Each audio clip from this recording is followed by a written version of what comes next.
December 25th, 1989, Targoviște Barracks Courtyard. Elena Ceaușescu shouted, "You are vermin! I am the mother of the nation!" before a storm of bullets cut her down as snow drifted over the blood-stained ground. How did the woman who crowned herself mother of the nation end her life like this? Was it justice or revenge written in gunfire?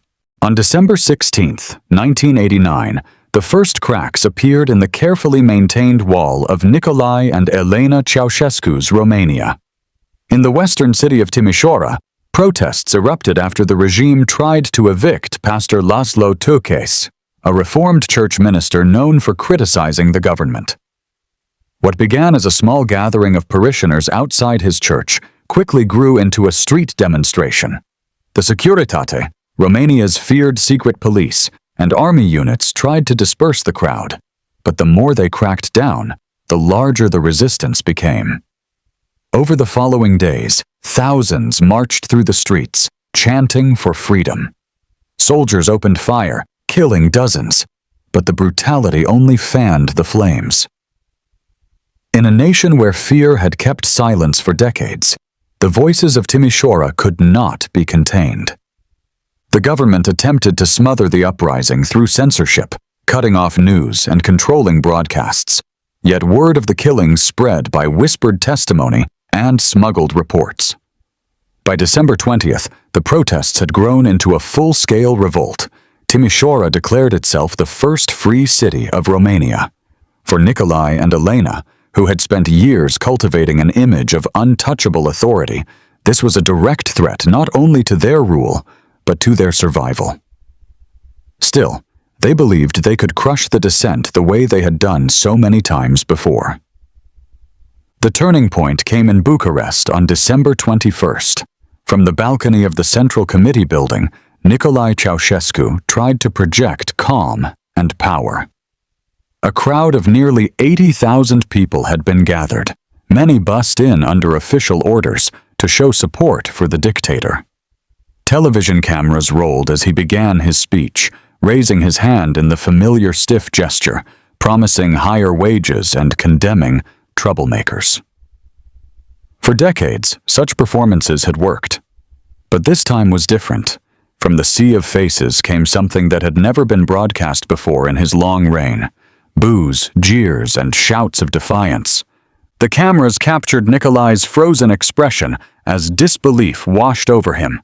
Elena stepped closer, whispering into his ear as the chants grew louder. Panic rippled through the officials standing behind them. The television feed cut, but it was too late. The rupture had been shown live across the country. The illusion of control shattered in real time. Elena had always believed in her own myth.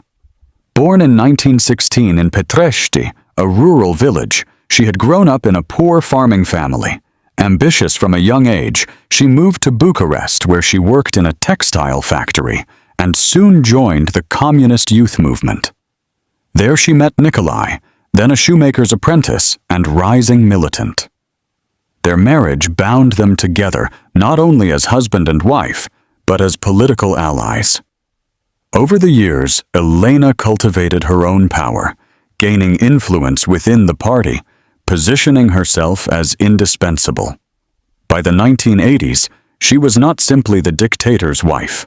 She was vice prime minister, head of Romania's Academy of Sciences, and central in controlling the Securitate.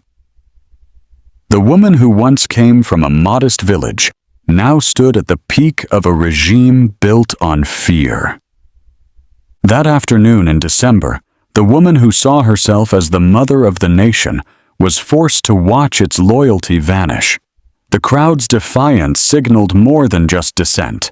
It was the collapse of the fear that had kept her power intact. Within hours, the streets of Bucharest were filled with protesters chanting for freedom. Army units began to defect. For the first time in their reign, the Ceaușescus were no longer certain the army would defend them. As night fell on December 21st, chaos gripped the capital. Gunfire echoed through the streets, armored vehicles rolled through intersections, and the red flags of the Communist Party were torn down.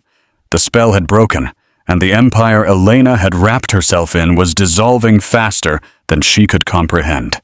The dictator and his wife, who had ruled for decades, were suddenly fugitives in their own capital. By the morning of December 22, 1989, the situation in Bucharest had become uncontrollable. Tanks lined the boulevards, columns of smoke rose from burned-out vehicles, and protesters surged toward the very heart of power. At noon, Nicolae and Elena Ceaușescu made their escape. From the roof of the Central Committee building, they boarded a white helicopter, flanked by loyal guards, as the crowd below pressed against the gates. For decades, they had stood above the people. Now they were fleeing from them. The helicopter carried them westward, but even in the air, their authority was collapsing. Soldiers on the ground opened fire at the sky, forcing their pilot to fly low. Near the town of Titu, under orders from the overwhelmed crew, the helicopter landed in a field. The Ceaușescus were left standing in the frozen mud, abandoned by their own men. Nicolae tried to wave down passing cars, but the roads were swarming with soldiers and armed civilians. The dictator who once demanded motorcades now stood exposed by the roadside, pleading for help. They managed to find a passing car, commandeered it, and drove toward Gesht. But by then, roadblocks had gone up across the region. At one checkpoint, an army unit recognized the couple and arrested them. Soldiers pulled Nicolae and Elena out of the car, confiscated their belongings, and shoved them into a military vehicle. Both were stunned, still convinced that loyalists might come to their rescue.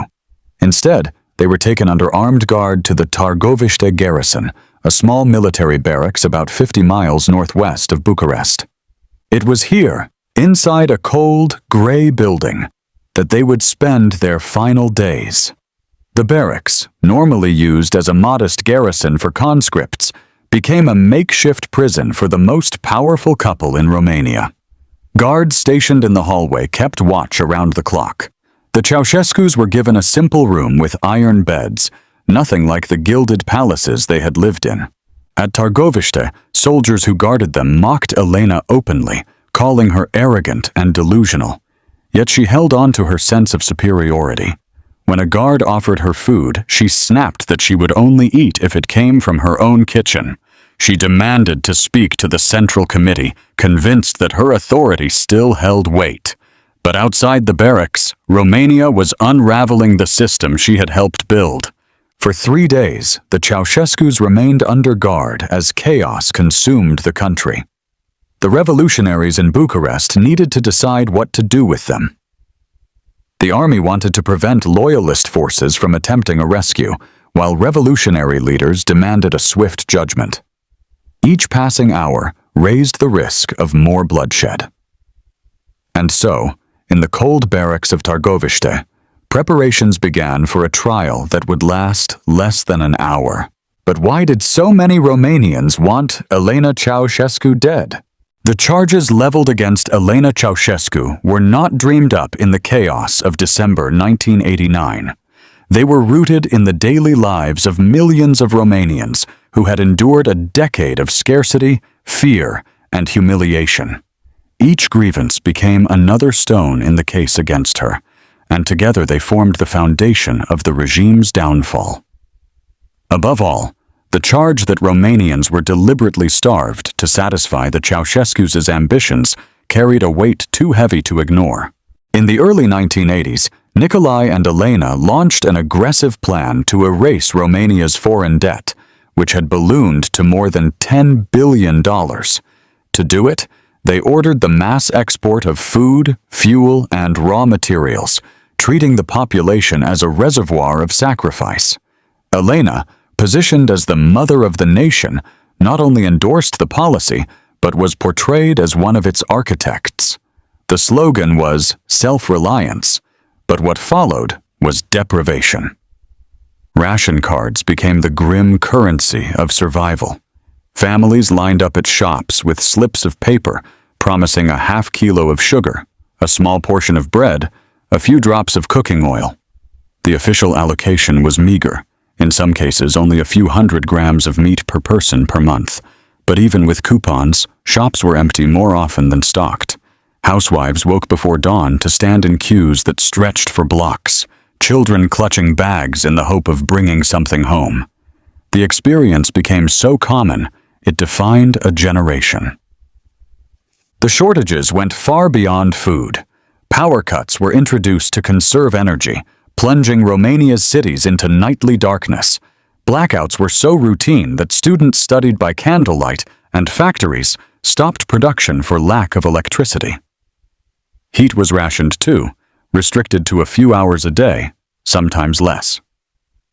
In Bucharest, residents of concrete apartment blocks shivered through winters, where indoor temperatures hovered near freezing. Those who could afford it built small wood stoves in their kitchens. The poor had little choice but to endure. Health suffered. Doctors reported rising cases of malnutrition, especially among children. Infant mortality climbed to one of the highest rates in Europe, a reversal of decades of progress. Hospitals ran short of medicine, fuel for ambulances, even basic supplies like bandages.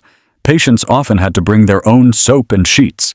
Malnourished mothers gave birth to underweight babies, while official propaganda continued to boast that Romania was thriving.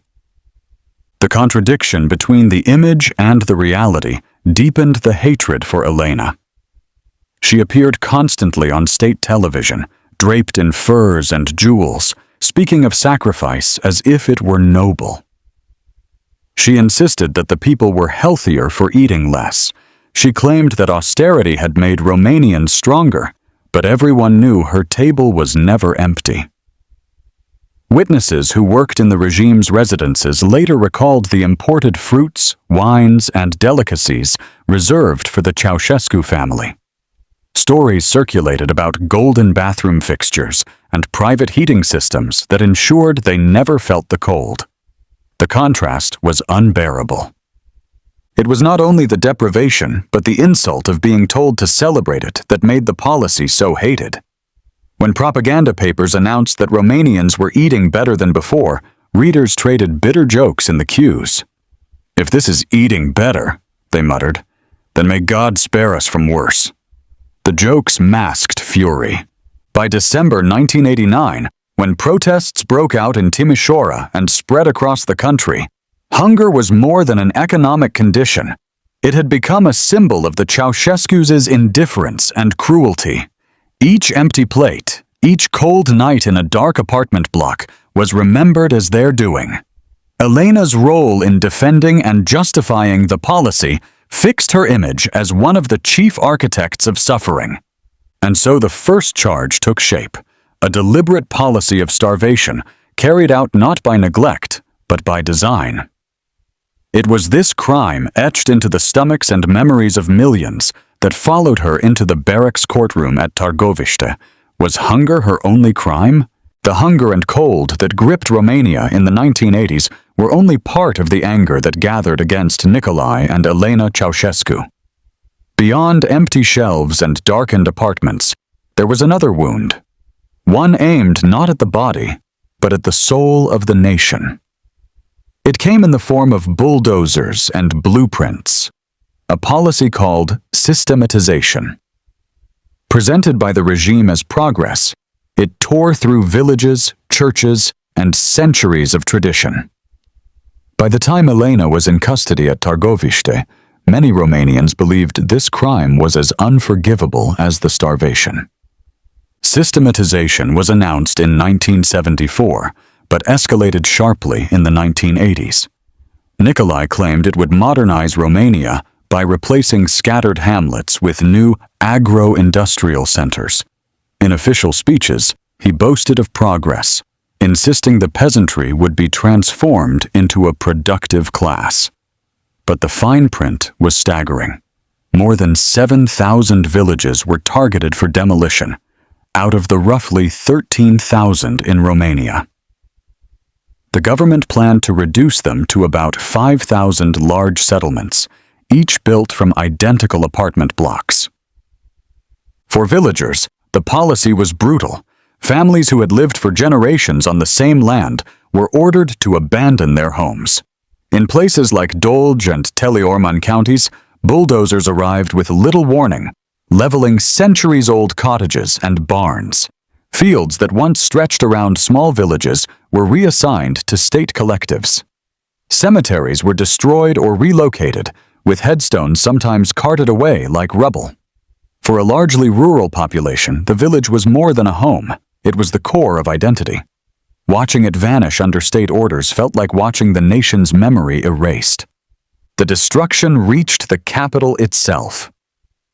In Bucharest, whole neighborhoods were flattened to make way for Nicolae's grand project, the Civic Center and the Palace of the People. The figures were staggering. Between 1982 and 1989, about 1/5 of Bucharest was demolished, displacing an estimated 40,000 residents. The districts of Uranus, Antim, and Bucharest, rich with 19th-century architecture, were leveled. At least 26 historic churches and synagogues were torn down, among them the 18th-century Bucharest Monastery, once called the Versailles of the East. Other churches were put on rails and moved to hide them behind new concrete blocks, as if to erase them from sight. The Palace of the People itself became the symbol of this destruction. Covering more than 350,000 square meters, it was the largest civilian administrative building in the world, second in size only to the U.S. Pentagon. Built with marble, crystal, and rare woods, it drained resources from a starving nation. Thousands of workers and soldiers toiled day and night on the construction, while Romanians at home sat in cold apartments with bare cupboards. Every chandelier hung inside the palace was another insult to the people outside. International outrage mounted. UNESCO and cultural groups condemned the demolitions. Hungary was especially vocal, warning that the destruction of villages in Transylvania amounted to cultural genocide against the Hungarian minority. In 1988, thousands of Hungarians demonstrated in Budapest against the policy, and Western newspapers carried photographs of demolished churches and skeletal apartment blocks rising from the ruins. Foreign leaders pleaded with Nicolae and Elena to stop, but they pressed forward defiantly, declaring that outsiders had no right to interfere in Romania's internal affairs. Inside Romania, the fury grew quieter but sharper. Villagers remembered wooden churches that had stood for centuries, smashed in the name of progress. Families grieved for ancestors whose graves had been bulldozed. City residents resented the loss of old neighborhoods, where narrow cobblestone streets and shaded courtyards gave way to lifeless boulevards.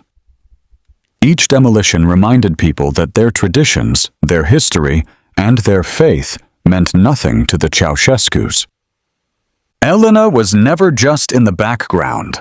She sat on the Council of Ministers, attended planning sessions, and promoted the policy as part of her vision for a new socialist order. Her presence at openings and inaugurations made her a visible co-architect of the destruction. For many Romanians, her name was linked directly to the rubble of their past. By 1989, Romanians had grown accustomed to austerity, but they had not grown numb to the loss of heritage. The bulldozed villages and neighborhoods became symbols of betrayal. The Ceaușescus had not only emptied plates, but also uprooted souls. And when the trial came, this stood beside hunger as another undeniable charge. How much of Romania's soul did Elena help destroy? The terror that gripped Romania in the 1980s was not abstract. It had an office, a budget, and a name that inspired dread: the Securitate. By then, the secret police had swollen into a massive institution, employing more than 11,000 officers and commanding a network of nearly 500,000 informers. It was a suffocating web where trust evaporated. People whispered in kitchens, turned up the radio during conversations, and avoided eye contact in public, knowing the wrong word could land them in a windowless cell. The Securitate did not exist apart from power.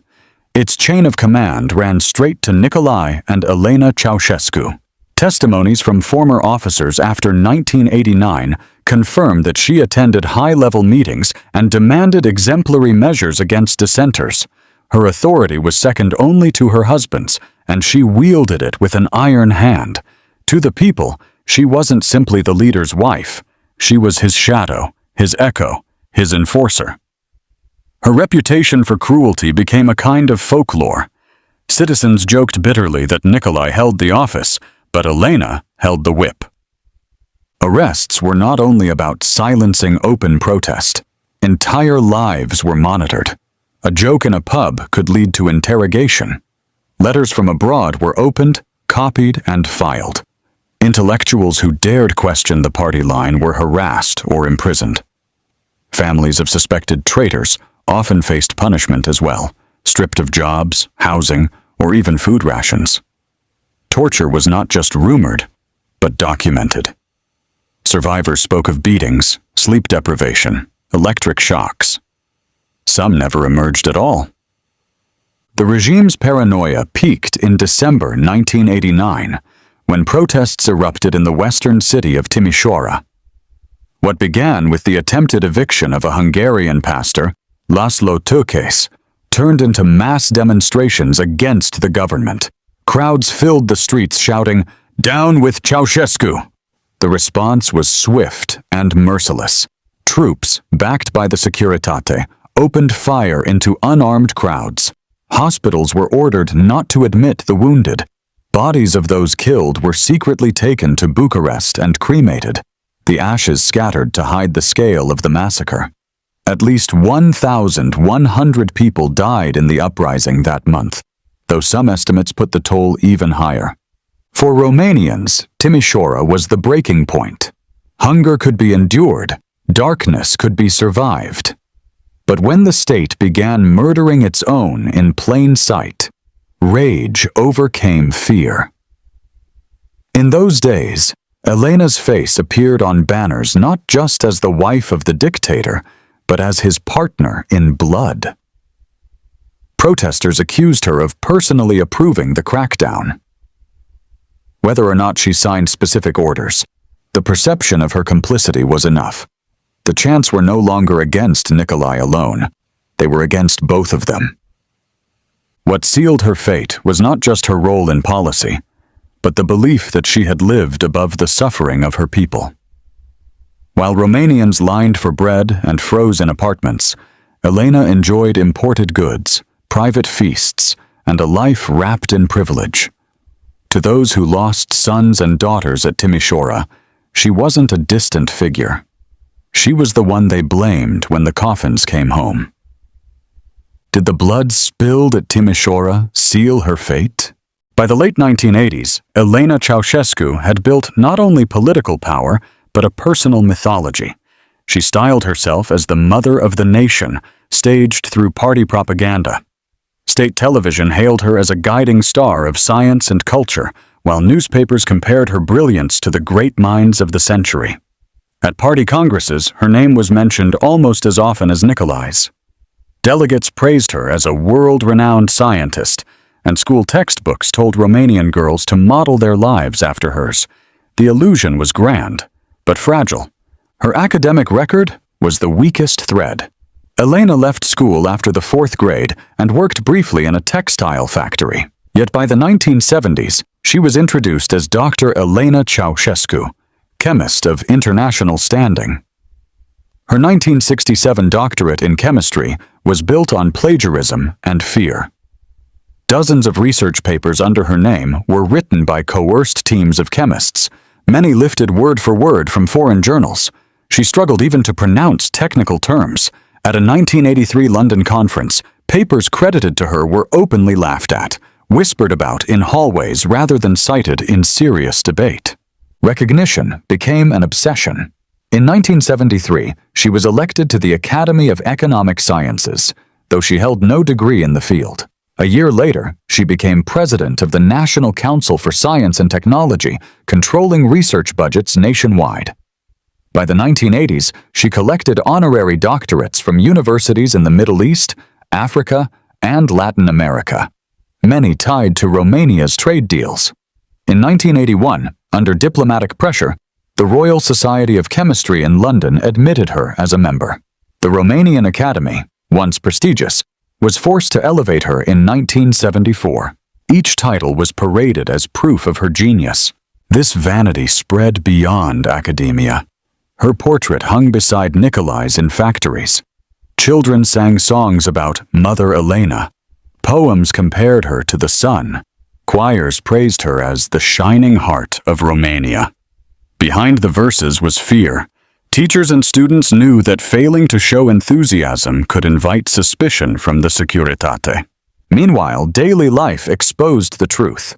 While families queued for bread and endured blackouts, Elena oversaw the palatial People's House, built from 1984 with 20,000 laborers and 700 architects. Entire neighborhoods, churches, and synagogues were demolished. She demanded imported chandeliers, vast carpets, and marble floors, while the nation sank into darkness. Abroad, she became a joke. British journalists mocked her as the world's most illiterate chemist. In Washington, diplomats called her arrogant and obsessed with image. Even East Germans sneered, nicknaming her the chemical fairy. What made these lies matter was not only their absurdity, but their contrast with reality. Every fraudulent paper, every award bought with diplomatic pressure, every chandelier in the People's House reminded Romanians of the gap between their ruler's fantasy and their own struggle to survive. Her vanity wasn't harmless. It was another weight pressing down on a starving, silenced nation. Each deception piled atop the hunger, the bulldozed villages, and the blood spilled in the streets, until fury boiled over and the demand for justice could no longer be restrained. On the morning of December 25, 1989, a makeshift courtroom was thrown together inside a small officer's room at the Starvation barracks. The table was bare, the walls unadorned, and the judges hastily appointed from among military officers who had only hours earlier been caught up in the chaos of a collapsing regime. Nicolae and Elena Ceaușescu were brought in, guarded by soldiers whose loyalty had shifted with the winds. Snow still clung to their boots. The air was thick with tension, but what unfolded was less a trial than a spectacle meant to seal a brutal chapter of Romanian history. They were given defense lawyers, though none had time to prepare. One of them, Nicolae Ceaușescu, later admitted that the entire process felt like a formality, a performance rushed to its end before anyone could think twice. As soon as the proceedings began, Nicolae erupted. He shouted that he was still the president of Romania and demanded to be addressed as such. Elena was even more defiant. At one point, she stood and spat at the court. "I will not recognize this tribunal. You are nothing. I am the mother of the nation." The judges pressed on, reading the charges in rapid succession. Genocide, undermining the economy, destroying villages, repression through the Securitate. Each accusation carried the weight of decades, yet the entire indictment was read in minutes. The atmosphere was chaotic. Soldiers crowded the room, some leaning against the walls with rifles in hand, while officers shouted to keep order. Outside, the barracks buzzed with the sound of men preparing for what came next. Inside, Elena refused to sit quietly. She barked at the lawyers, cut off the judges, and clung to her husband's arm. Nicolae muttered about betrayal and insisted that foreign powers were behind the uprising. It was as if the couple had been ripped from the balcony of Bucharest only days earlier and dropped into a stage they could not control. After just 55 minutes, the verdict came down, guilty on all counts. The death penalty was declared, and to be carried out immediately. The Ceaușescus had spent decades building an empire of fear, but in less than an hour, their fates were sealed. The court adjourned not with ceremony, but with urgency. The sound of boots and shouted orders filling the room. The decision was final. There would be no appeals, no delay, no second hearing. Only the courtyard waited. The verdict had barely been spoken before soldiers moved in to drag Nicolae and Elena from the cramped tribunal room. There was no pause, no paperwork, no deliberation. They were marched through narrow corridors and out into the frozen courtyard of the Starvation barracks. Snow lay heavy on the ground, muffling footsteps. But the air itself seemed to vibrate with the tension of what was about to happen. The couple's hands were bound behind their backs with rope. Nicolae's face was pale, his lips moving in whispers that no one could hear. Elena still fought back, refusing to show fear. When offered a blindfold, Nicolae shook his head, muttering about dignity. Elena went further, snapping at the soldiers. "Don't tie us! Show us to the people!" As they pushed her against the wall, she spat out her final insult, shouting, "You are vermin! I am the mother of the nation!" Her voice cracked the icy silence, a last act of defiance that echoed in the courtyard. The squad of paratroopers chosen for the task lined up quickly, their rifles leveled, their boots crunching in the snow as they spread out in formation. A film crew had been summoned to capture the execution, meant to prove to the nation that the tyrants were truly gone, but the moment ran faster than their preparations. The order was given, and the gunfire broke out before the cameras were fully ready. A deafening volley echoed off the barracks walls, tearing through the icy air. Nicolae collapsed instantly, falling backward against the courtyard wall, his coat blooming with dark stains in the snow. Elena fell beside him, her body twisting as the force of the bullets threw her down. Within seconds, the pair who had ruled Romania for decades lay lifeless on the ground. Their reign ended not with a trial of history, but with the roar of rifles in a military yard. The bodies were left for a moment in the snow, still tied, as silence fell over the courtyard. Soldiers looked on, some in shock, some hardened by weeks of violence. Outside the barracks, the revolution raged on, but inside, the dictatorship's heart had stopped beating. Days later, footage of their corpses was broadcast on Romanian television. Families who had starved under rationing and shivered through blackouts watched in stunned disbelief as the once untouchable leaders lay crumpled in the snow. Was this justice, swift and righteous? Or was it vengeance, carved in lead and ice, that forever blurred the line between liberation and bloodlust? And this was not the first time a dictator were dragged before the fury of a nation. We've covered that story too. Watch it next in this video.